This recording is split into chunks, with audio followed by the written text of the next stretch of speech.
Hello everyone welcome back to my video म चाहिँ Anjali Lama. So आजको भिडियो चाहिँ के कसो भने चाहिँ म चाहिँ आज निकै दिनपछि भिडियो बनाउँदैछु। तपाईँहरूलाई थाहा नै छ होइन। अनि तपाईँहरूलाई थाहा नै छ गाइस, दसैँ पनि आयो, भोलि पर्सि त टिका हो है। मन दुखिरहेको छ, के गर्नु घरको याद आएर हो। यहाँ हाम्रो साथी र भाउजू पनि छ कि, उनीहरूलाई पनि सोधौँ न है के कसो लाग्दैछ दसैँमा है। ल साथी यता हेर्दै आयो भन्दै हो। साथी घरको याद आउँदैछ कि आएको छैन? दसैँ आयो एकदम। अब भोलि पर्सि त दसैँ हो, के हो कसो हो हालखबरहरू लु भनिदेऊ।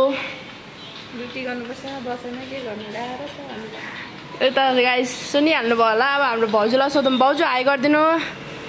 भाउजू दसैँ आयो, के छ हालखबरहरू? I miss my family. साह्रै याद आयो लु गाइस होइन। हामीलाई चाहिँ घरको साह्रै याद आइसकेको छ होइन। के गर्नु अब यस्तै हो। ल हेर्दै गर्नुहोस् ल।